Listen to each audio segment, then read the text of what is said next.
Was that the alcohol? It was okay. So through no fault of his own, and through her poor decision making, she was trying to ruin the time of this man's maybe only chance to see live football all year. Now, in that instance, he might be sitting there thinking, I know she's fine. She's just drunk, as she always is. Allegedly. I'm not saying I don't know this girl's name or anything, so I don't know anything. But hypothetically, he could be sitting there just being like,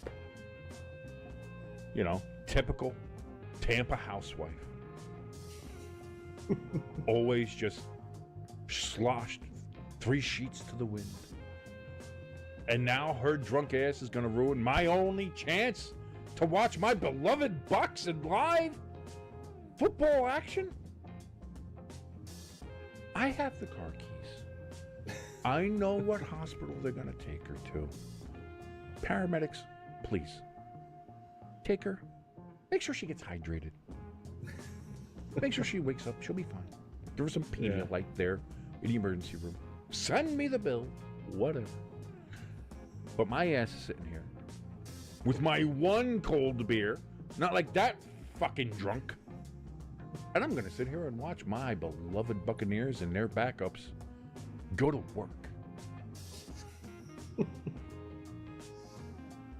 Again, don't condone. Yeah. But I can understand the thought process. Are you ready to rep your team like never before? Then it's time to gear up at the Stay Tuned Sports Merch store, where we have everything you need to flex your fanhood in style. Throw it back with our exclusive 8-bit NFL helmet tees. Pixelated perfection for the old school football fanatic. Need something cozy for kickoff? Our Stay Tuned hoodies are built for bold fans and chilly Sundays. Decorate your den with championship banners that scream victory, because legends deserve a wall of fame. And for those early morning hot takes, grab a Stay Tuned coffee mug, or better yet, brew up a cup of our very own Stay Tuned coffee. Smooth, strong, and made for those perfect football Sunday mornings. So whether you're tailgating, couch coaching, or just vibing with your crew, we've got the gear to keep you tuned in. Head to bit.ly/StayTunedMerch right now and level up your fan game. Stay loud, stay proud, stay tuned.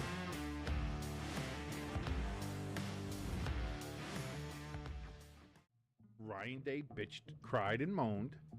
Got Ohio State and Big Ten to go complain to Fox, and now Fox and the Big Ten are trying to find a way to spin this and say, oh no, see, guys, no, it wouldn't be Ohio State, our biggest member, one of our biggest members, and a defending national champion, and one of the programs that bring in the most money for the conference and the network and stuff like that. No, it's not them. We just decided that we were going to make sure and not have the most important guy that we just hired for tens of millions of dollars and his sports company to try to save our cable company. That we're going to make sure he's not on for the last hour because, we don't want ratings, really. We just want to spend millions upon tens of millions to hundreds of millions of dollars and just waste it all and not have any return on ratings whatsoever. You're expecting me to believe that. Yeah. That's what that's what Fox Sports and Ohio State are telling me I should believe. No, I'm not fucking stupid.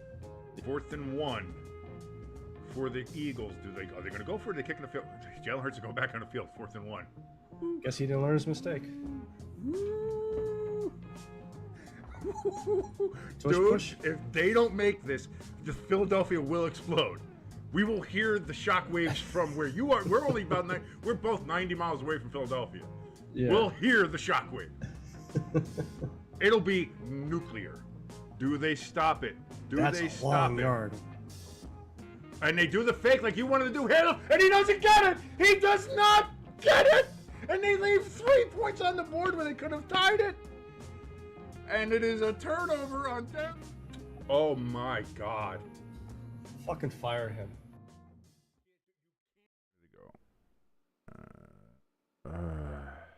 Okay, a little late today. That happened. Listen, sometimes life finds a way. It is, but I'll tell you what, man. It's just, first of all, it's fantastic to have football back. Let me put that out there before we say anything else. Boy, is it great to have football back. But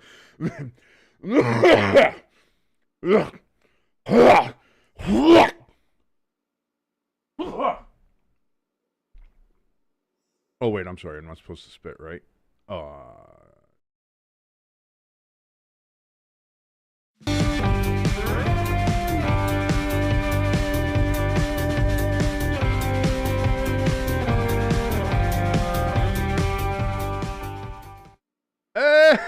And welcome everybody to Stay Tuned Sports. For some reason, the Friday forecast intro did not want to play at all.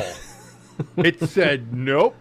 You're gonna see clouds, but we're not playing anything. My God, it's early in the season for the Friday forecast intro as well. We'll cut them a break. We'll cut them some slack. Welcome everybody to the Friday forecast on Stay Tuned Sports. It's your boy King. That's your good friend Jimbo right over there. And thank you so much for watching us here again on Stay Tuned Sports. I certainly hope you joined us last night. By the looks of it, only 15 people did. So thank you very much for that wonderful bit of news. But hey, listen, it's a long season. We'll see if we're got to pump those numbers up. That's not even rookie numbers. I don't know what that is. That's like beer league numbers. It's just terrible numbers. But certainly, if you want to help us out, please like, share, subscribe. Helps us out tremendously. Again, just keep sharing us. Share. Hook us. Just pimp us out like we are the whores we are. Because we are. Let's face facts. Yeah.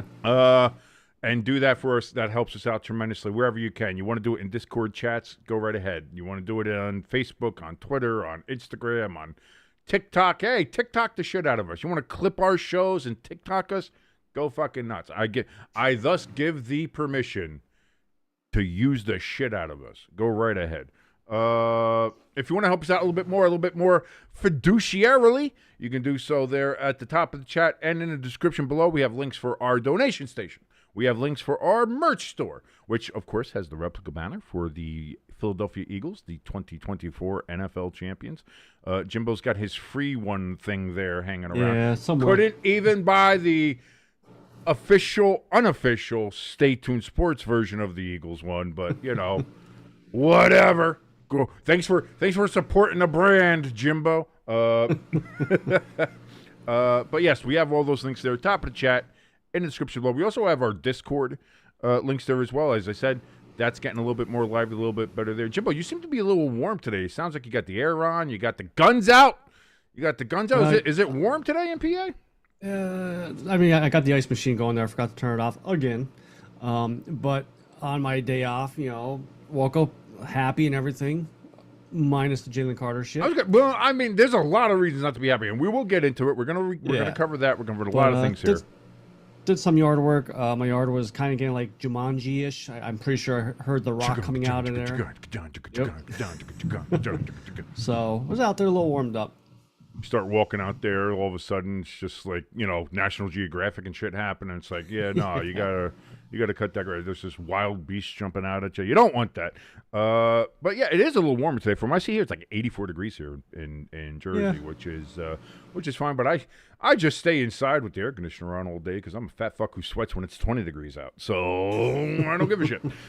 That's just kind of how I do here. Speaking of NFL football yesterday, clearly, obviously, a couple of big storylines. Number one, Eagles win. I think that's you got to start off with that. Eagles win 24-20 over the Dallas Cowboys. A lot closer than a lot of people thought it was going to be, including me. I thought this was going to be blowout city USA. I thought, all of that. So we'll break down that in a little bit. But obviously, big storyline, Eagles win. Probably the second biggest storyline out of that, and arguably the first one, Spitgate. The Spitgate, spit take, everybody's take it is just, it's, I have now seen, as with anything on the internet, it has taken several twists and turns of how people are viewing it, whether it's, Dak spit first on the ground, and that's an instigatory attack against Then I have other people saying, that's assault. That's assault. He should be in jail. And listen, if you did that on the street, if you spit on a cop, you're going to jail. Like, if you spit on somebody in the public, like, again, laws on the playing field and laws in real life often differ. But my whole thing was, like, if someone in the streets, if somebody spits on you, that's instant hands. Like that, I don't care. I don't care if I'm crippled. I don't care if I'm not feeling well that day. I don't care if he's 10 times bigger than me. Whatever it is. You spit on me, it's hands. Like, there's no discussion. There's no, hey, wait a minute, something. No. That's like, hey man, apologize for. No, you spit on me. Prepare for fist to meet jaw. That's what's going to happen. Clearly, things are different. When you're on a playing field. Having seen all the different various angles, ice is ready, by the way. All the different various angles, all the different things that you've seen regarding Spitgate. Your final thoughts here, as we're almost 24 hours from Spitgate here, of the situation. What happened? Was Jalen Carter justified in his hawk and a loogie right on the almost like on the Man of the Year patch? Like, you're spitting on. Well, it's not Walter Payton. I forget who the actual model is for the trophy is, but on the spirit of Walter Payton, you're spitting on the spirit of sweetness himself. Your thoughts? Well, he was just trying to make that patch a little bit more sweeter. But there's a lot to dive into with that particular comment, probably from a psychological standpoint, and I don't know. I don't know.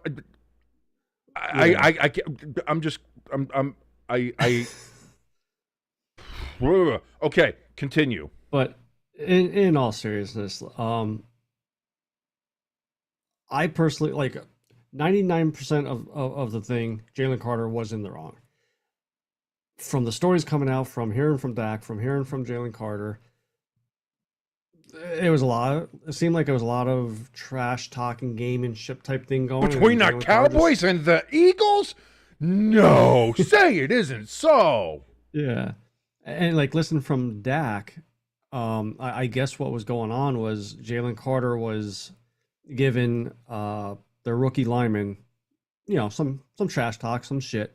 Well, because what you said, the rookie lineman in the preseason and training camp, whatever, was saying he's going to make Jalen Carter cry like a bitch or something like that. Yeah, and that was going to be a whole thing. So, and then Dak spit at the ground, and that's when Jalen Carter said, "Did you spit at me?" And here's where I think Dak either knew he had Jalen Carter where he wanted him,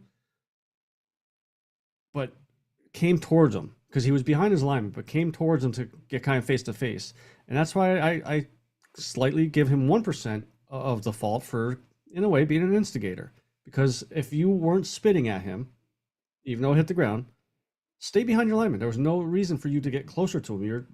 He could obviously hear you, so stay where you're at, say what you gotta say, and then move on.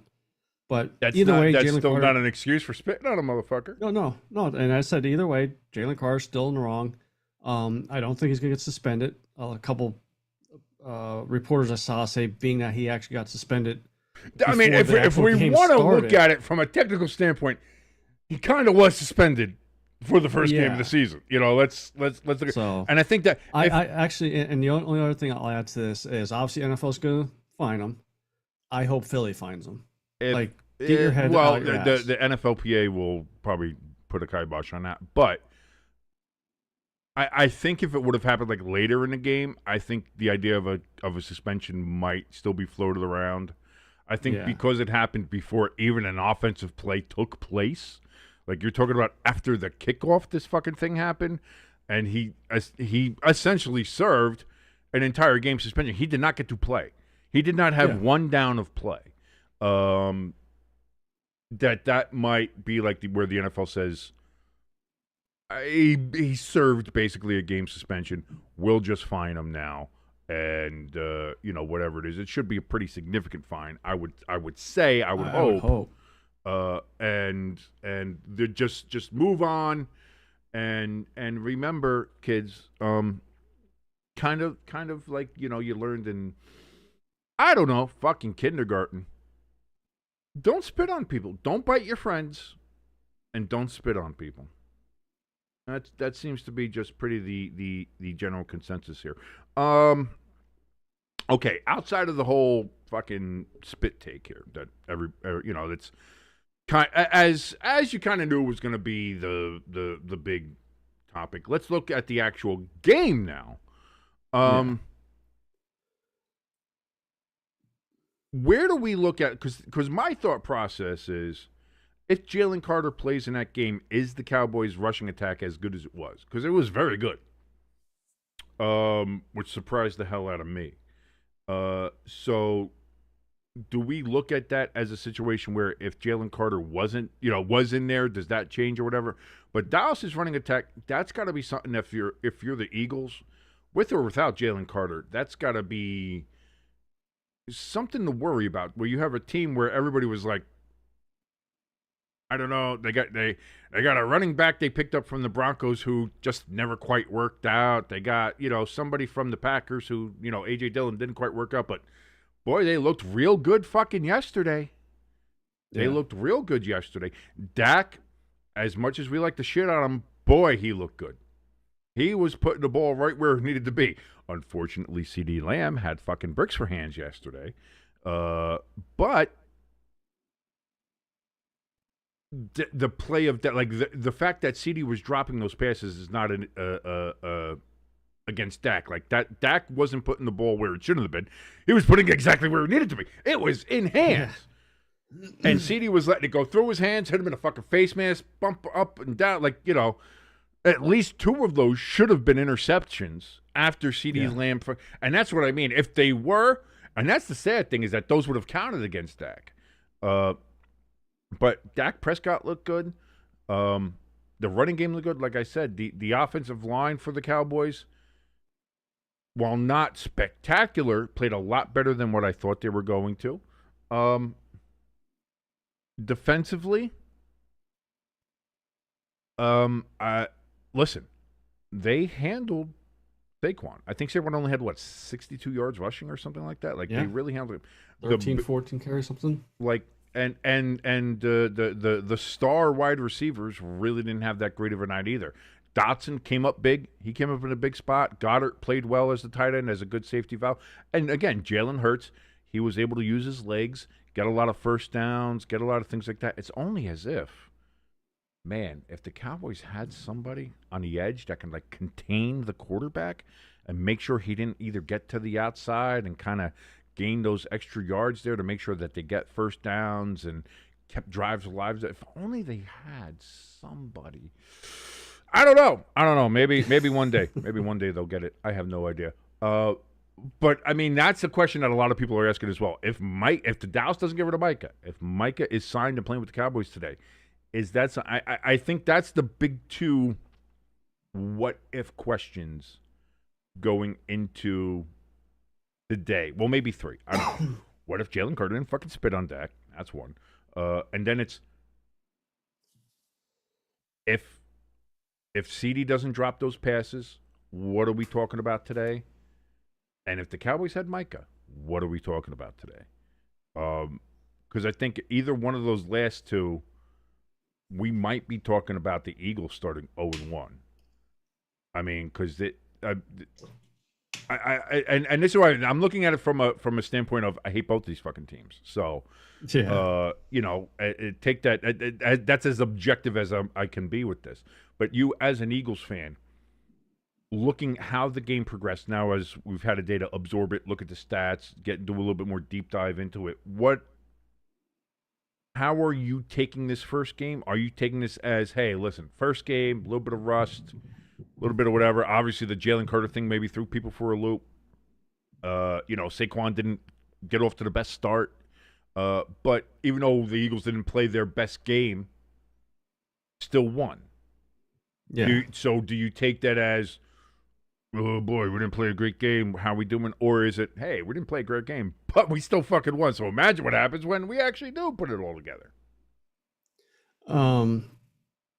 First thing is, I think the score is still the same if Jalen Carter starts. I don't think, after watching it and seeing stats come out, I don't think it would have been still would have been a blowout, just for the simple fact that. So I just pulled this up and I put this in our Discord that we saw. Quinyon Mitchell, 9 targets, 4 catches, 30 yards. Now, again, we're not a stats thing. But we're not a stat. Yeah, we are not an analytics program. This is a glaring thing. Cooper DeJean, 3 targets, 1 catch, 0 yards allowed. Good old Adoree Jackson. 7 targets, 5 catches, 103 yards. One of these things is not like the other. One of these things just doesn't belong. So maybe Philly would stop them one time, and instead of winning by 4, they win by 7 or 11. But it was never going to be a 47-7 outcome. Well, offensively, like we said yesterday, though, when we were watching the game, it looked like Dak recognized, oh, you're my bitch today. I know where I'm going, and the stats bear that out. It was like, no, don't go for the exciting whites. Adoree's my guy. Let's go, and the stats bear that out. And then, like, as far as offensively, I'm not worried about Barkley too much. I am worried about Dickerson, though, our left guard. A couple plays into it, he got rolled up on, and again, like I said on the stream, I'm not sure if it's the knee that he had MCL surgery on a couple weeks ago, or was it the other knee? But he wasn't helping our offensive line being hurt like that, and he ended up getting pulled out. I kind of take part in the blame too, for the game being so close, and I think it was Crafty said it. In the second half, I took the hat off, and finally the defense started playing better for both teams. Well, that was the thing. In the first half, we had no punts, and everybody was scoring nuts. In the second half, and especially after the weather delay, there was no points scored, and the offense couldn't do shit. So for either team. So that's one of those things where it's kind of like a weird dichotomy of the game that happened there. Yeah. But be that as it may, Eagles win. Again, what was, I think, a lot closer than what a lot of people thought. And I think the takeaway that a lot of people are having is, maybe the Eagles didn't look great, but it still feels like they're going to be fine. I think the bigger takeaway is maybe everybody buried the Cowboys a little too early. Maybe I'm not ready buried them a little too switch early. I don't like. I would like to say no, but just because every team doesn't have Adoree Jackson as their corner. We did. As a Giants fan, we did. That's why he's not anymore. Thank you for that, by the way. You know, that's just that's a little extra gift for you. You took Saquon last year. Now you took Adoree. We'll call it even. We'll call it even. By the way, big shout out to everybody in the chat there. Lloyd, Hamster. I'm sorry I did not shout you guys out a little earlier. I do apologize. We were a little late, and I was trying to jump on here and do all that kind of fun stuff. But I do want to thank you guys for joining us in the chat. Chat's open, by the way. If you're watching us, come in, say hi, say hello, say how are you doing. Lloyd in the chat, he says, it was a good game, so we can certainly say that the Cowboys are still a threat if they remain healthy. I believe that now. I believe that, you know, will the NFC East be a great division this year? Maybe not, but I think it's going to be a lot more competitive than a lot of people thought. You know, especially if the Giants can be as good as they looked in the preseason. Again, preseason is different. We know that. But even their starters look good in the preseason when it was starters versus starters. So even if they can be that kind of team, they're going to be a very hard out in a lot of these games. And the Giants have a fucking terrible schedule. The fucking schedule. God damn the schedule.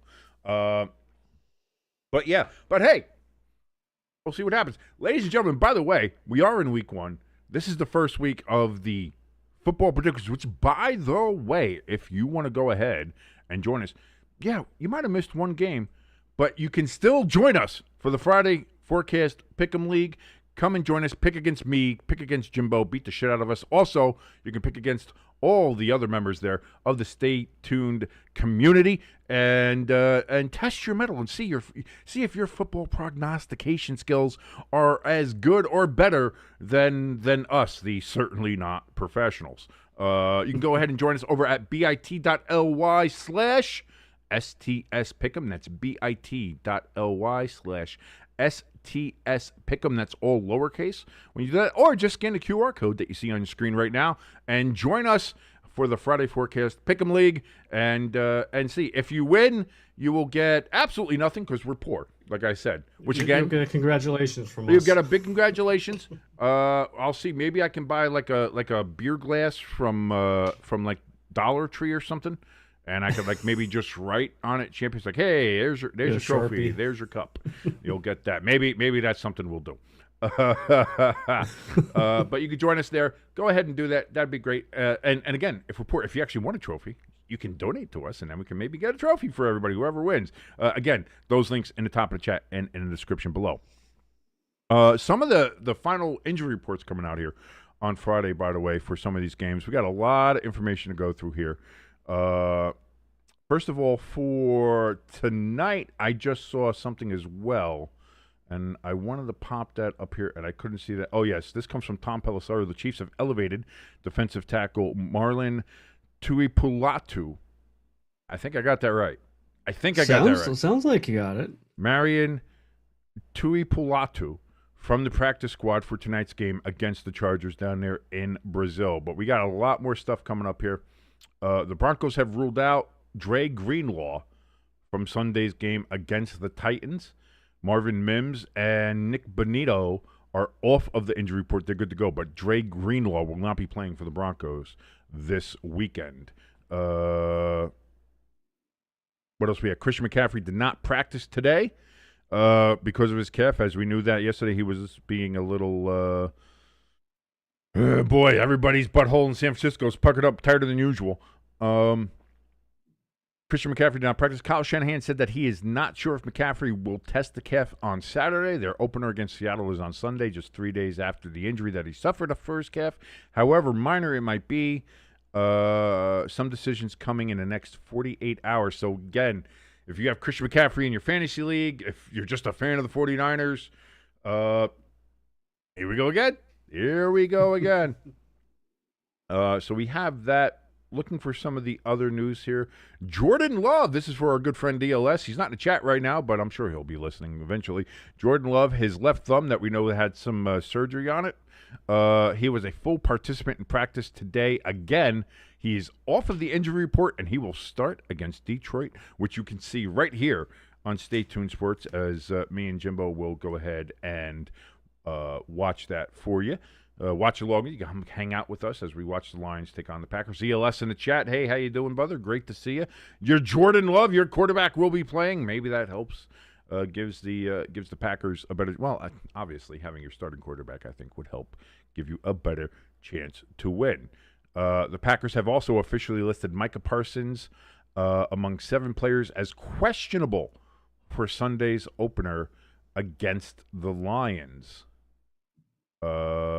So his back still seems to be bothering him, which then goes to... Now, that's something else we should talk about, too. Because the Cowboys said, oh, we did MRI. Oh, his back is fine. There was no problems with his back. He was making up the back thing because he just, for the trade or whatever. And now he's in Green Bay, and they said he got an epidural, and his back is still bothering him and stuff like that. So somebody's lying still. I don't know why I don't know why it would be the Packers. Maybe, but it feels like the Cowboys are lying. You always hear teams trainers are different from another trainer on a different team too. Like their philosophies and stuff like that. So yeah, but there being a difference between this guy's back is fine and being like, boy, this guy needs a fucking epidural or he can't walk. That's a wide fucking swing. That's not like, maybe you have a cold and then maybe you have the flu. You don't know. Maybe that's a little tiny difference you're not quite sure of. Between saying, your back is fine and You need to have a needle shoved into your spinal cord so that we could put pain numbing agents in there. Yeah. That's not a difference of opinion. You know what I'm saying? That's not, that's a nice try. I get the idea. I get the thought of where you're going with that, but that's like someone saying, "Oh man, that's fine. Yeah, you could throw that ball today," and somebody else coming along and saying, "Well, his fucking arm is detached. What are we talking about?" My sources tell me that the Dallas trainer was Troy Aikman, the same guy that said, "Oh, it's a sprained ankle. Dak's got a sprained ankle there, as his leg is." Well, I mean, he was looking up, and also let's face facts. Troy Aikman had about 30 concussions in his fucking lifetime, Yeah. and some of them were horrendous. The fact that man still has the ability, like he still has motor functions, and still has the ability to speak words at a relatively good level, is nothing short of a miracle. So yeah, Troy gets a pass. Troy does get a pass. The Bills have placed Tyler Bass, their kicker, on injured reserve. Matt Prater will indeed be taking over as the new kicker in Buffalo for the time being, at least for the first 4 weeks of the year. Tyreek Hill and Devon Achane. Devon? I always forget how it did. I know we liked Achane, but he changed it and said it's Achane. All right, whatever. They are off the injury report for the Dolphins, and they'll be good to go against the Colts. Darren Waller and Jalen Wright, those two will be out. So Darren Waller, great job. Still probably a better rapper than a tight end, and that's not saying much. Also, hey, your Eagles signed Zadarius Smith. He was a free agent formerly from the Lions last year. They picked him up on a 1-year deal. Honestly, though, unless he's playing cornerback and can replace Adoree Jackson, I'm not sure how that solves a lot of the Eagles' defensive problems. Maybe he's in there just in case Jalen spits on somebody again. I don't know. But those are just some of the latest injury reports and news that we've heard breaking here from all our favorite insiders, Ian Rappaport, Tom Pelissaro, and Ari Miroff. Those are our guys we like hearing from. We like knowing what's going on with the NFL, at least as well as we could. So, with all that being said, let's jump over to the vertical board. And ladies and gentlemen, for the first time in 2025, we're looking at picks. And these are picks that me and Jimbo have already made. And we're going to go ahead and run through them here for you real quick. Yesterday, we both picked the Eagles. That seemed fairly obvious at the time. Now looking back on it, it's like, oh boy, that was a lot closer than I thought it was. But it all ends up great. Tonight's game, which we can follow along with us right here on Stay Tuned Sports, the Chiefs and the Chargers. I have taken the Kansas City Chiefs. And will Taylor be in attendance down in Brazil? Who cares? Maybe. Who cares? I care, and I know Pecan cares, because if Taylor's there, that means we're having Taylor Swift's picture on the stream tonight and the counter. If that's the case, this is a democracy. I got Hamster and ELS. This is not a democracy. This is my name is King, my friend. This is a kingdom. This is a dictatorship, a tyrannical dictatorship, if I may say so myself. It's a benevolent dictatorship, but a dictatorship nonetheless. You get your democracy and you shove it up your ass, sir. I have the Chiefs over the Chargers. Again, I like the Chargers. I think they are going to win some games, and I think they certainly can if everything goes right for them. They can, again, injury bug hit them even in preseason. It sucks. It hurts for them. I get that. That's a big blow, especially on the offensive line. But I still think the Chargers can be a team that if everything goes right for them, they can make some noise, they can make some waves. But for right now, I don't see them. I mean, again, you got to take the trip all the way down to Brazil. You know, you're trying to get going here. And again, I love Jim Harbaugh as a coach. I still like a lot of people starting to turn on Herbert. I still love Bear. I still love everything about him and the Chargers.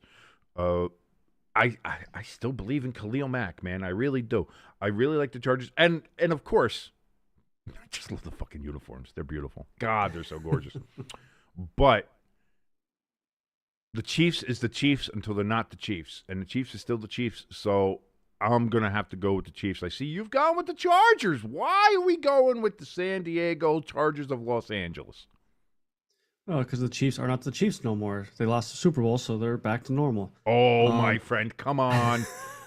Travis Kelce is about to become Travis Kelce Swift. He's going to have the little hyphenated name on the back of his nameplate there. He's playing motivated. He's got to be motivated. You can't end your career. You can't go into a marriage by not winning the Super Bowl. Are you kidding me? They're going to be more motivated this year than ever. This year. No, I just think that Jim Harbaugh and that team is going to be, another year. Like I said all the time, another year in the systems with the offense, defense, and it seems like the Johnson, their receiver, may have finally figured out his dropsies, unlike CeeDee Lamb. So Herbert actually might have some wide receiver weapons compared to the past 2 seasons or so. And even with that, like when he didn't have wide receivers, he still put up some good numbers. So ELS, by the way, I hate to interrupt you right here. ELS says Chargers 45, Kansas City 17. To be fair, ELS also said Eagles 65, Cowboys 7. Well, I was going to say, did Hamster just mail ELS some of those edibles? You got some of those edibles. You got them peach ring edibles over there. Jeez. Yeah. Because I was just going to say, I think this is going to be as good of a game as last night was. Minus any weather delays. Please, no weather delays. Well, Brazil, not known for its rain or thunderstorms at all. So, being a fucking rainforest. I think the game, I don't know if the game's going to be as close as we think. I think it'll be closer than what fucking ELS says. But I think the Chiefs win, and I think they actually would fairly comfortably. I think there might be some times in there where it's gets a little close or something like that, but I feel like this is a game where it's not going to be a doubt, and the Chiefs are going to put their mushroom stamp on the league's forehead again and say, like, remember who the fuck we are. Yeah, the last time you saw us, the Eagles were putting belt to ass, but now the Chiefs is still the Chiefs. Never forget that, and I have a feeling that's gonna. It's a statement game kind of feeling I get from, and again, the Chiefs are used to playing international ball. I think they've played at least one every year. I think their owner came out and said, we want to be known as the international team. We want to go to these places. We want to play at least one international game every year. We want to be the world's team. So this is old hat for the Chiefs. Like, this is traveling abroad is fun. And even so, it's not even traveling like, it's far to travel south, but as far as like time zones or jet lag goes, it's not bad. Like it's 1 hour ahead, I think, of Eastern time here, so it's like Atlantic time or whatever. So I think they're like, it's not even that big of a jet lag. Like, they're not playing in Australia like the Rams have to next year. I wonder how they're going to fucking work that out. That's going to be interesting. But I do think that the Chiefs get that. Let's run through these games a little bit quicker, see what we get. We both have the Buccaneers over the Falcons. Sorry, Hamster. I'm sorry. I know the Falcons. I'm not. The Falcons did beat the Buccaneers both times last year. We know that. But looking at the Buccaneers, to me, are one of my NFC teams. Like, I think they're a team that legitimately is a contender for the NFC title. I put them up there with the Eagles. I put them up there with the Lions. I think they can be that team, especially because they are the Eagles' bugaboo team, man. If there's a team that can take out the Eagles, it is the Tampa Bay Buccaneers and Baker Mayfield. Again, the Falcons, they are scrappy. They're a scrappy bunch. And I do love Penix. I really do. I'm a big Penix guy. I love Penix. Love big Penix energy. Big fan of the Penix all over the place. You like Penix throwing it around? I just like seeing Penix thrown around all over the place. It's you got the Penix with the balls. It's all fantastic, and the balls are smooth because you didn't use Manscaped, so they're not all chewed up. God, you guys missed a pretty good stream last night. If you didn't watch the stream last night, you guys missed a good stream. That's all I'm going to say. But yeah, I think this one is the Buccaneers.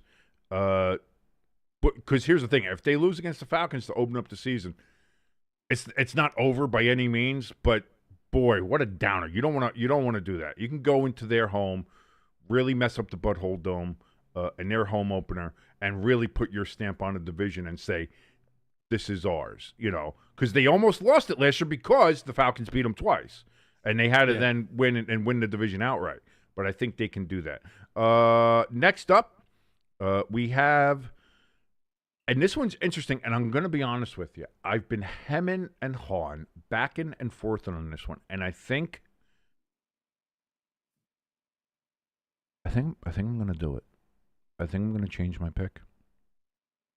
The Bengals and the Browns, I'm going with Cleveland. I'm changing my pick. I had the Bengals, but now I'm going with the Browns. Dude, the Bengals defense is shit. And it's the Browns. Right. Joe Flacco plays pretty good early on. There's no way the Browns are going to be able to put up 45 points. They're not going to need to put up 45 points. They have a defense. That's going to be on the field 55 points or 55 minutes this game. What are you talking about? Here, whoa. What are you talking?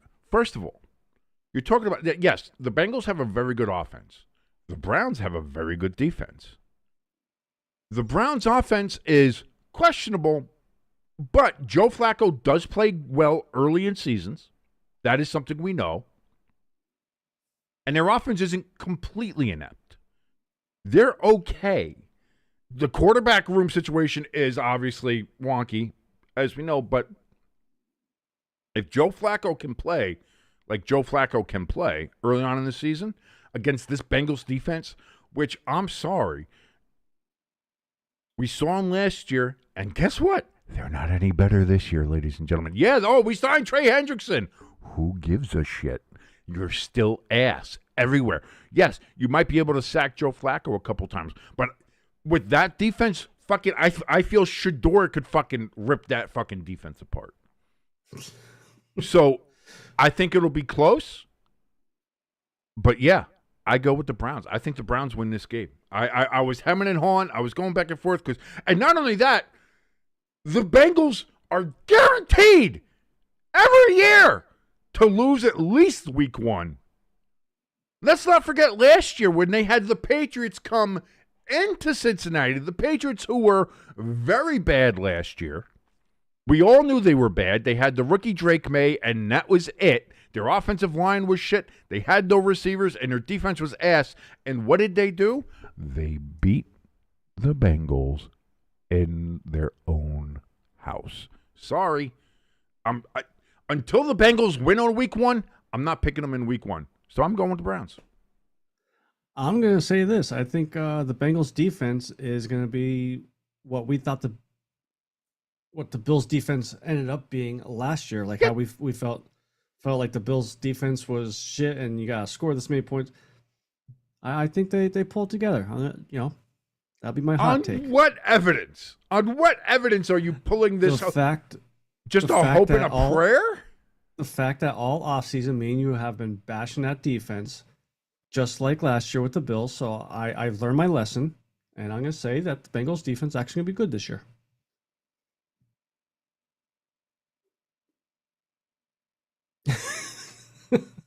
Next game, we have the Miami Dolphins and Danny Dimes and the Indianapolis Colts. And I'm glad to see we both picked Danny Dimes. Here's the thing. The 64% of the picks here, at least on the CBS site here, they're going with the Dolphins. Now we know Tyreek's playing. They have the here's the thing that I think a lot of people forget. I think it's getting overshadowed by the Danny Dimes and Anthony Richardson thing. Is the Colts don't have a bad team. No, their defense is okay to good. It's a okay to good defense. They have some pieces on the offense. Their offensive line is maybe not great, but it's not Giants 2 years ago bad. You know what I mean? Yeah. Are we all of a sudden, is everybody all in on Tua now? Do we all think Tua is just some unbeatable fucking guy? Like, it's not even just that, though. It's not even just that. Like, they still have that the Tyreek Hill quitting on the team. Like, they still have that cloud over them. And that all that that was drama. brought up, and Tua even talked about it. It's like that's not something that you just walk in and say, "Oh, sorry guys," and it's like that. So, is there still a relationship rift there in the locker room? Is there still like? There's a lot to consider here, and so this idea that the Dolphins are just some kind of shoo-in to automatically beat the Colts and Indianapolis, like I don't buy that. I don't get it. Is there a part of me that is also a little hopeful that Danny Dimes has a great fucking game? Absolutely. I'm rooting like hell for the kid. I want him to do well. Preseason didn't give me a lot of hope for that, but I'm still hoping. But even taking that out of it, the Colts don't have a bad team. No. It's roster-wise, it's not a bad team. I'm going to give them a benefit of the doubt because and the other thing with the Dolphins is you never know what you're going to get. Like, it's very unpredictable. So I'll take the home team on this one. I think the Colts are only favored by 1.5 points as the home team, which again that means some of the obviously the money's been going on the Dolphins because the home teams automatically get 3. So like I get that, but yeah, give me Colts. I'm going Colts. That's where we're going. We both have the Panthers as well. Obviously, you think the Jaguars are the worst team in the league for some reason. Yeah, they are. But I like the Panthers. I like Bryce Young. If he can continue to do what he's done going at the end of last year, I think that's fine. I think he'll do well. Yeah, so we both have the Panthers over the Jaguars. Until Trevor Lawrence plays better, until they start doing that, like I can't buy into them. I can't do it. Yeah. I agree. Here's another one. And I was thinking real hard about this one. I think I'm gonna stick with it. I was thinking about changing this one a couple times too. This is the Las Vegas Raiders at the New England Patriots. I really like the Raiders. I really do. Like, again, I have them as one of my Booty Cheeks 5 team. But I said that if there was a team I was going to move out of there after after making the list 12 fucking weeks ago, if there was a team I was going to move out of there, it probably would have been the Raiders. I like Pete Carroll. I think he's a good stabilizing force there. I think Geno is a good, especially again, he's a lot like Flacco. Good early in the season. You're going to get a good couple real good games out of Geno. We'll see what Genti's got. Obviously, Brock Bowers is a fucking beast. Although I'm not sure if he's injured or not, or if he's playing. I'm not sure. I think he might have been. Either way, again, the Raiders' defense gives me a little worry. You have Max Crosby, but a lot like the Bengals, that's all they got is Max Crosby. That's all you got. The Patriots, I love the Vrabel hire. It seems like they're making progress. I love the moves they've made on the offensive line. Drake May looks like the fucking guy. He really does look like he's got the talent. They're putting things back together there in New England. They're at home. The Raiders are really not great coming to the East Coast anyway. Although last year they beat the Ravens in fucking Baltimore. Yeah. So that's certainly something you can't say, oh, ever count them out. Like, I'm never counting them out. I was really hemming and hawing on this one. This one is definitely a back and forth for me, but I'll stick with what I had, and I will go with the Patriots. You have the Patriots as well. I'm wondering, is there same reason, same things like that, or? Yeah, I just think Vrabel has just completely changed that culture there, and they're ready to not take 5 years to get good. I think they'll be good sooner than later. You've got it. I don't know what you've got. But Mr. Vrabel, you've got it. We both got the Desert Birds over the Saints. I think that's as deep as the analysis needs to go on that one. Yeah. The Saints are just going to be awful. I mean, that just is what it is. And then we have the two New York, New Jersey teams coming up here. We have the Pittsburgh Steelers traveling to MetLife's HVAC looking fucking piece of shit, goddamn gray stadium, to take on the New York Jetropolitans. We both have the Steelers in this one.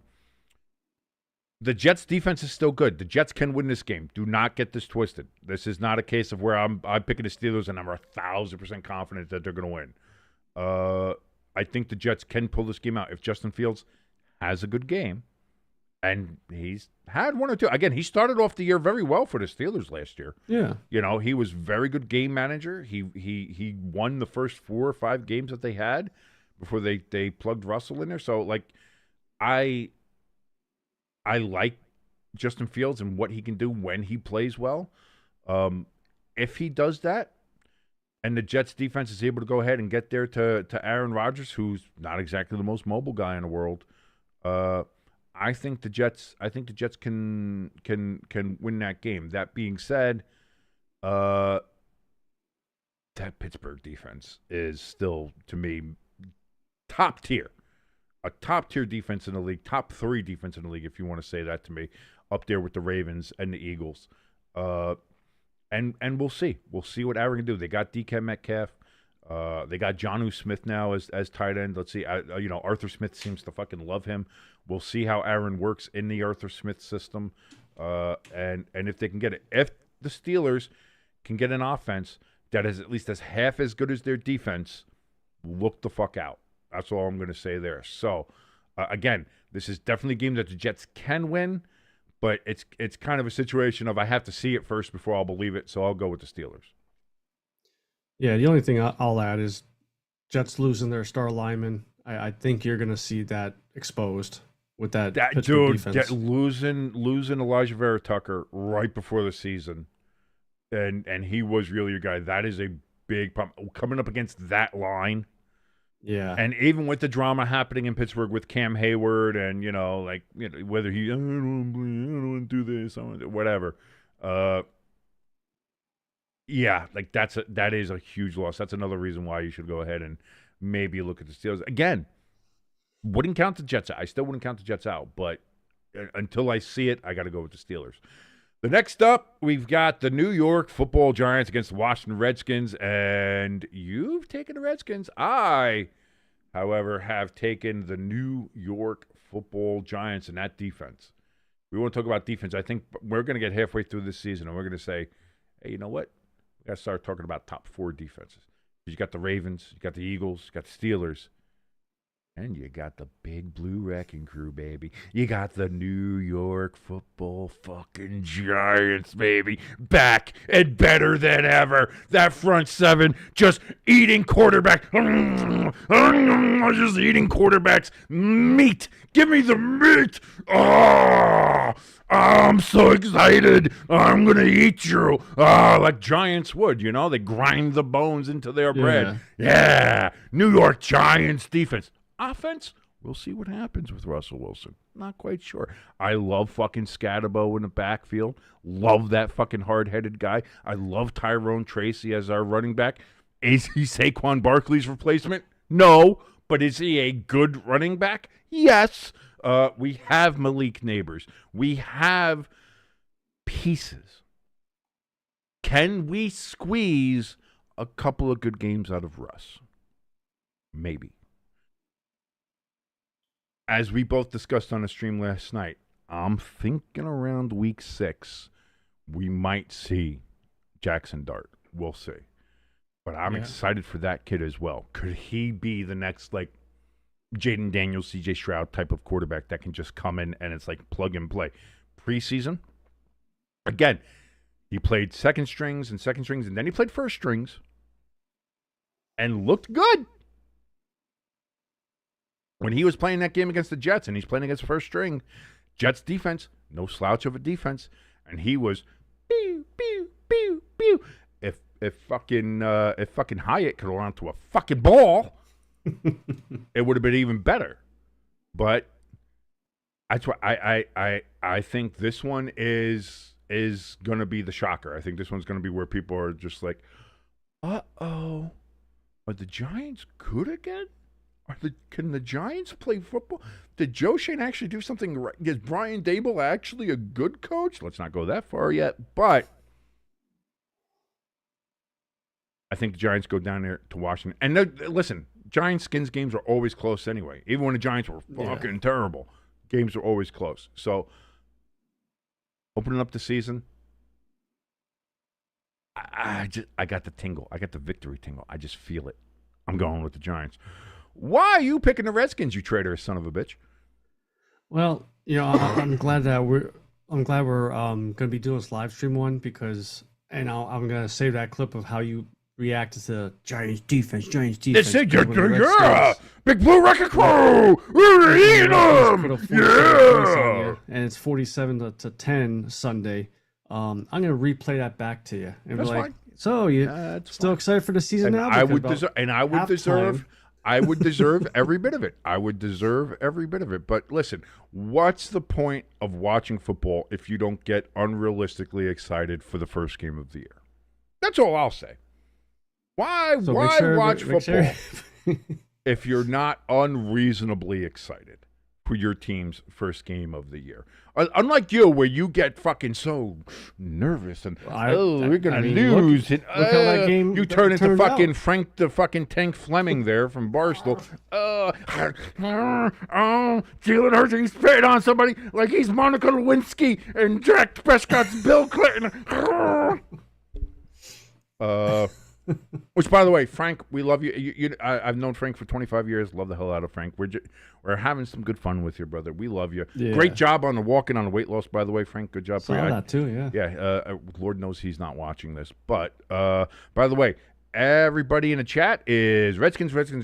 So, So make sure you guys tune in for the live stream because I am the lone wolf down with the from New King. York. Look at that beautiful hat right with there. his words being, The "I New knew I York should not have got Football excited." Giants, baby. We're back. Big Blue Wrecking Crew.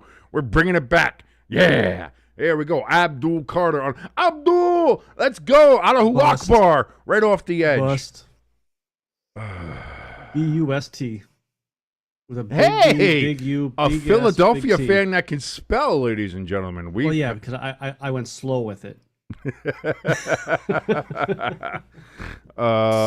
Broncos versus Titans. Again, we just covered the fact that Dre Greenlaw is not going to be in this game. Benito is, though. That rest of that Broncos defense is, though. And, boy, Cam Ward. Welcome to the NFL. You have to play one of the better defenses in the league now. At Denver, in the Mile High Air. Congratulations. Yeah, this one is, I think, pretty easily Broncos. I don't think there's really much to touch on when it comes to that. This game, I think, is going to be interesting. This San Francisco-Seattle game. You have Seattle. I've got San Francisco again. This one's a nice edge. Even with questions about McCaffrey now? Yeah, I think even so. It's still knife's edge. Again, with the injuries they fucking have, they just can't catch a fucking break. But they got Juwan Jennings back. At least he signed. That's something. It's something. You got to look at the positives. Yeah. You have Kittle still. It's something. Not a lot, but it's something. Seattle, I think we're dealing with, okay, can Sam Darnold have the same success in Seattle that he had with Minnesota? Is he fully over the ghosts? Is that, are we going to get the Sam Darnold that was the first 14 games last year, or are we going to get the last 3 games of Sam Darnold where he kind of reverted to Jets Ghostbuster Darnold? Where are we with Sam? We've got to look at that. We got to see how they look without DK Metcalf. How is that impact the offense? How is that defense going to be put together for Seattle? Now, again, they're playing in Seattle. That's a big advantage. It's going to be very loud. It's going to smell like patchouli and ass. So we get it. The whole lovely Seattle hippie scene. Fantastic. Probably some homeless hobo shit out in front of the stadium as well. But I think San Francisco is just, even with the injuries, I think they're just going to be that little bit better. Again, not saying Seattle can't win. In fact, if they win, it's certainly not a surprise. But I'm going to go out on that knife's edge and say that San Francisco pulls off the road victory. I just think that, and it's weird to say this, but last year I said about their window being closed, the door being closed on them, and they're not an old team. You usually say that when the team is over, the oldest team in the league, but too many injuries every year just adds up. McCaffrey, was limited today, might not play. And like I've said plenty of times, we've seen Brock Purdy when he has no weapons, he's average at best. And I think Seattle gets the win here. I'm not even gonna call it an upset. I think both teams are equal. No, I wouldn't say it's an upset. It's a divisional game. Divisional games I don't think can ever be upsets. I know even if a team is so bad and another team is so good or whatever it is, when it's divisional, anything can happen. Anything can happen. We have the Lions against the Packers. We both have the Lions. Boy, ELS is not going to be happy with us here in the chat, but we both have the Lions beating the Packers at home at Lambeau. Again, if Micah plays, we got to see how the back is, how effective he is, especially after just being there for like a week and a half. Is he? Is it going to be a case of just like, hey, go quarterback, kill, and just you don't really need to know more of the playbook than that. Kind of like how Bill Parcells did with Lawrence Taylor back in the day. Lawrence Taylor was like, I never read a playbook in my life. It was just like, go do things, and that's what it was. Hamster in our chat goes Lions. Wow. Again, I think the Lions. We're going to learn. Obviously, we're going to learn a lot of things. Again, this is a divisional game. This is obviously, I think, going to be a close one. It's going to be a fun back-and-forth battle. That's why we're covering it right here on Stay Tuned Sports Sunday, 4:25 Eastern, 3:25 Central for all you cheeseheads out there. I think this one's going to be definitely a close game, and we're going to see how the Lions recover without Ben Johnson, recover without Aaron Glenn running the defense. See if that culture that Dan Campbell has built there means something. I think it will. You apparently think it will. It just seems that way. I don't see. Like what are your thoughts on this? As we're talking, interrupt me please at any time. Pretty much the same thing. It's just that for me, there's still questions about Jordan Love. Which Jordan Love are we getting? Are we going to get Jordan Love from 2 years ago, that last 10 games? He is coming off a thumb surgery. You know what I mean? He's coming off a thumb surgery. That's something else we have to consider. And then with the rookie wide receiver, how good of a chemistry do they have already? So I with the guy with a fucked up thumb, questions. We don't know. Yeah. It's like I said. I think people might be jumping on the Packers because of the Micah trade. Yep. We have to wait to see what the impact is, especially if he is hurt, if the back is a serious issue, and how much has he been able to absorb since he's been in Green Bay. Will he be able to be that game wrecker? I don't know. We'll see. But again, for right now, I have to give the deference to the Lions in this case. Again, I'm not saying the Packers can't win. I wouldn't be surprised if they did, especially when it comes to these divisional games. But I'm going with the Lions. Then we have the Rams and the Texans. And I'm picking the Texans to be the best team in the AFC and be my number one overall seed. And I think when we were going through the things, you picked the Texans to win the first game when you were making out your schedule and everything. Now you have the Rams winning. Reverse psychology.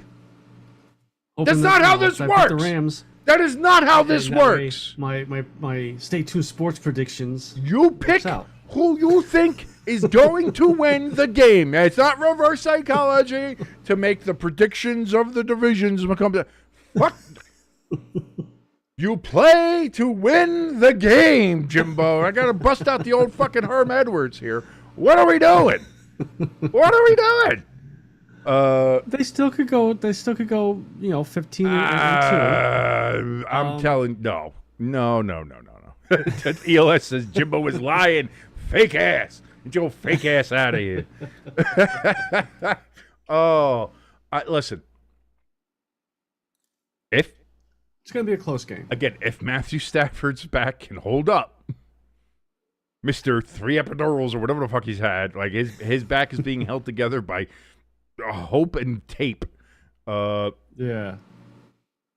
But I love that defense. I love you think, oh man, Aaron Donald's gone. What are we gonna do? And then you get instantly like, I'm not saying Verse is another Aaron Donald, but defensive player of the year or defensive rookie of the year.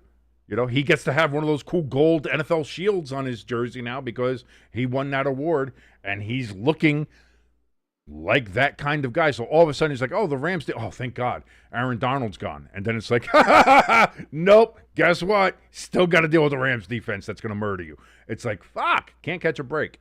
You know, they've got Devontae Adams now replacing Cooper Kupp. So old guy for old guy. We'll see what happens. You still got the guy who you can't pronounce his name, and I don't know. Let's do it. I want you to do it. Say his name. Nakua. Hey! Love it. I just say in my head before I say that name, I just say Hakuna Matata, Puka Nakua. It's like what I think of the puka bead in the '90s. All the fucking weird surfer dudes that would wear the puka beads. Oh, okay. Yeah. So that's why I think puka beads, Puka Nakua. All right, that works. So they have him as well. They're at home, which again, for either of the LA teams, doesn't mean much. You know, they're always outnumbered, and even in their home, it's like, this is Rams' house. No, the fuck it's not. Nope. No, it is not. So I have the Rams. You picked the Rams as well. You fucking dirty traitor. You turned your back on the Texans already. You said they're the number one team in the AFC, and now, they're going to lose to the Rams first game of the year. Oh, you dirty, dirty bastard. Sunday night, which, again, we'll be covering right here on Stay Tuned Sports.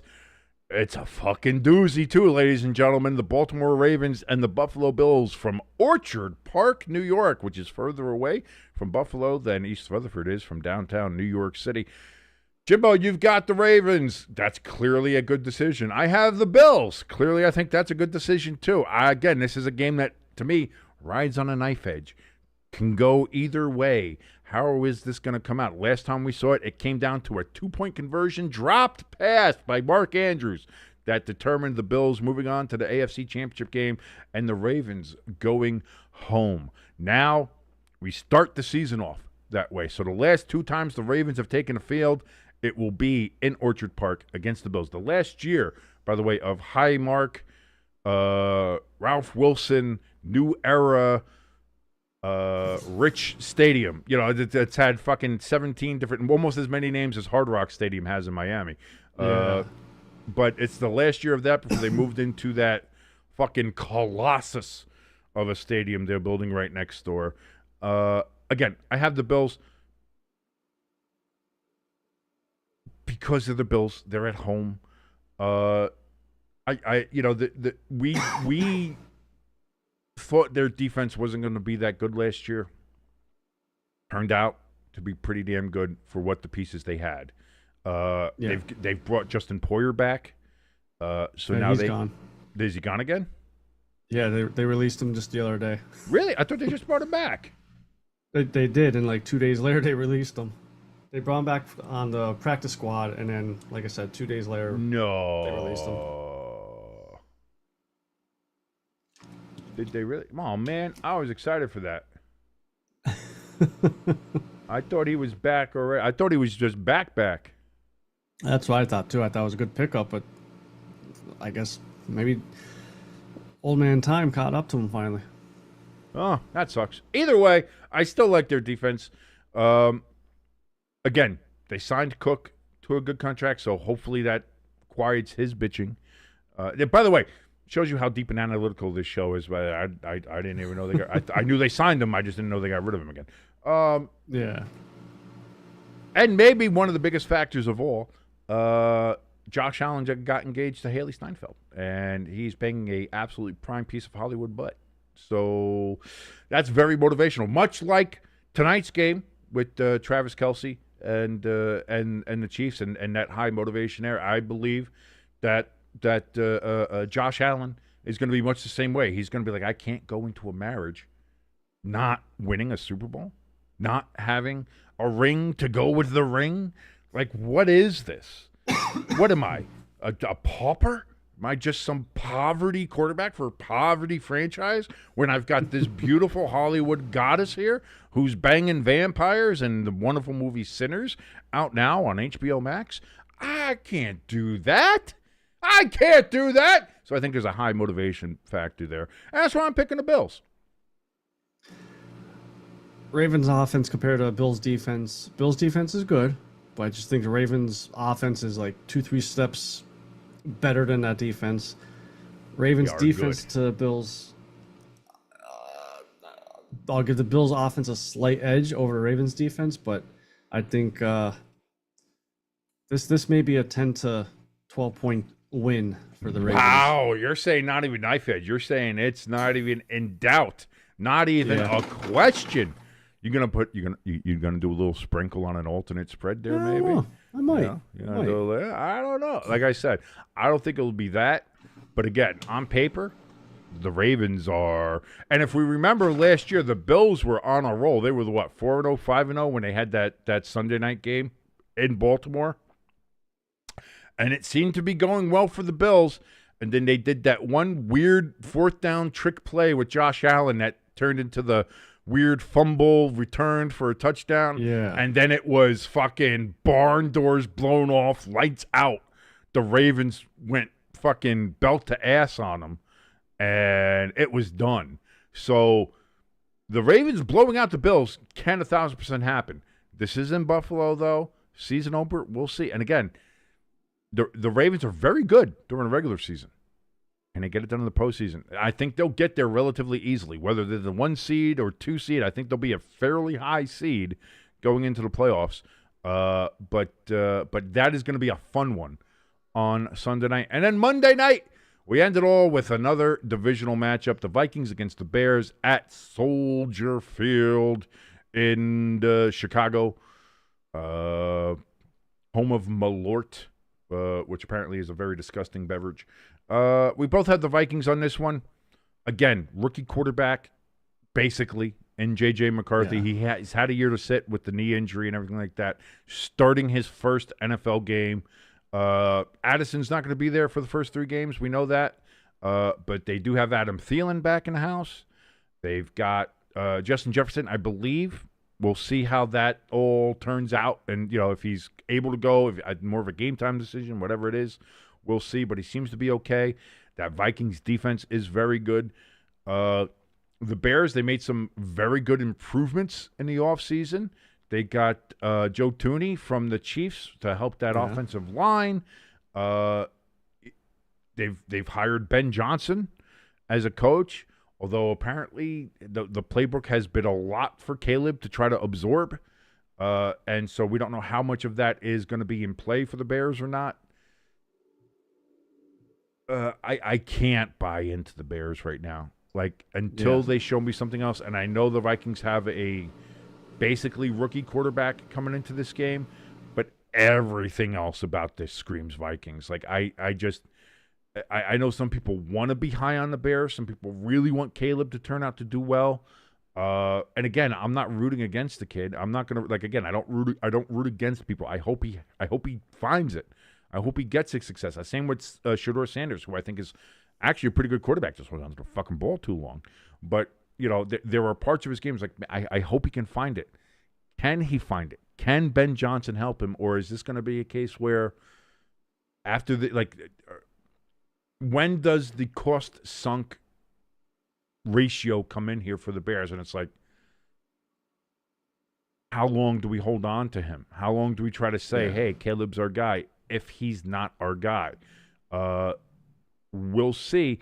I don't think Monday's going to be his night. I've got the Vikings. You've got the Vikings there as well. ELS in the chat, being a Packers fan, says, I hope there's a tie. I hope both teams get an L. Now, you know how I felt yesterday.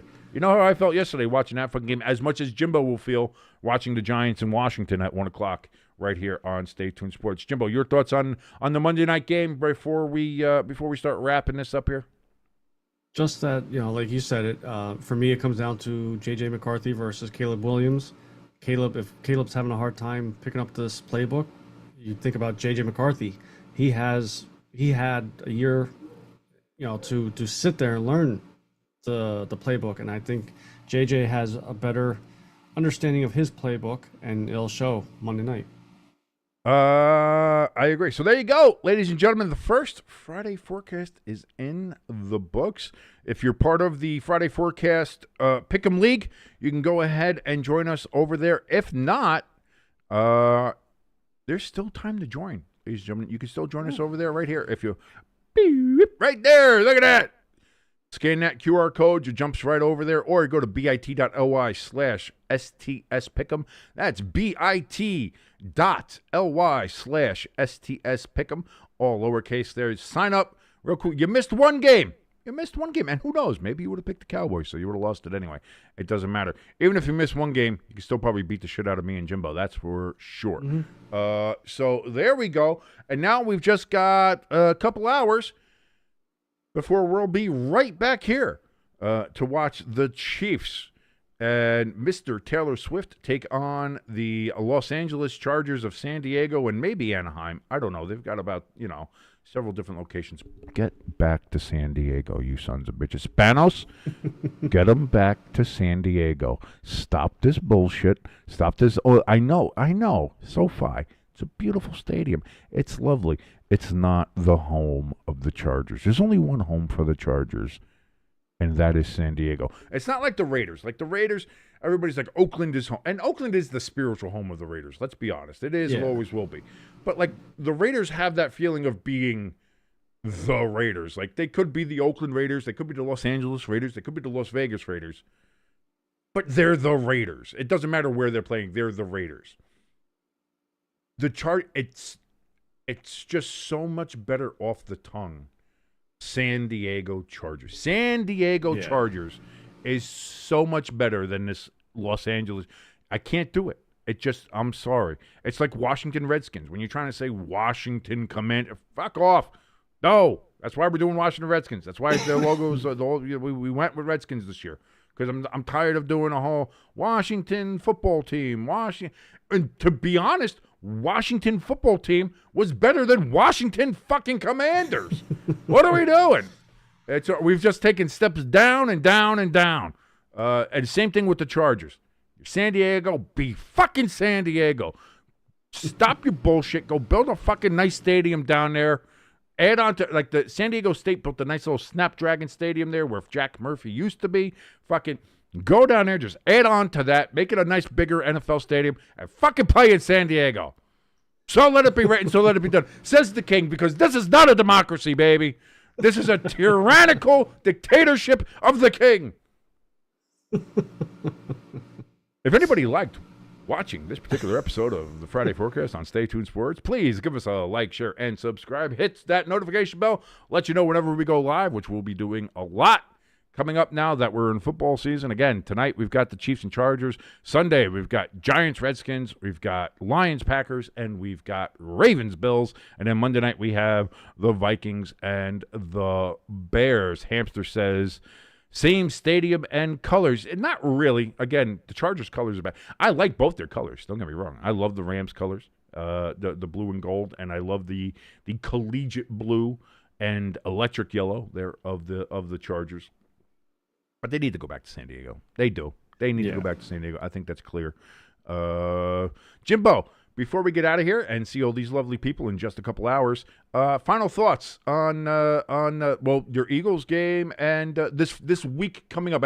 Any final predictions, thoughts, hot takes? Yeah, just like you just said, we'll be back in 2 hours. So you guys want to make sure you join that live stream because we'll be spitting facts. I see what you did there. The whole the spitting thing. I'll say this. Going into week one. I'll say this will be my bold prediction. This will be my hot take, bold prediction, wild prediction, insane-o prediction that I don't believe is going to come true, but I'm going to say it anyway in the hopes that I do. Giants win by 2 possessions. That's what I'll say. That'll be my bold prediction. You won't be. Giants win by 2 possessions. That's so 6 points. Or no, 4. 2 possessions. 4 points. 2 possessions. Oh, 2 possessions. Oh, okay. Not 2 scores, 2 possessions. Or 2 possessions. That's. But you still need 2 possessions. No, because here's the thing: if you're only up by 6, 1 possession you can tie or take the lead. So you have to be leading by 2 possessions. But if they get a field goal and they get another field goal, that's 2 possessions. No, but that's not what that means, Jimbo. That's not what that means. Like that's. Why do I even try? Why do we even try? Dear Lord, why do we even try? Where's Tim Tebow when you need him? Lord, good Lord, why do we even try? But yes, so we're going to get the hell out of here. We'll see you in a couple hours. Again, don't forget, like, share, subscribe. Also, don't forget, link for the donation station merch store, voting for my nephew, and the Discord link. They're all in the description below here. We'll see you in the chat room in just a couple hours for Chiefs and Chargers. Until then, my name is King. His name is Jimbo. This has been a Friday Forecast on Stay Tuned Sports. See you at game time, everybody.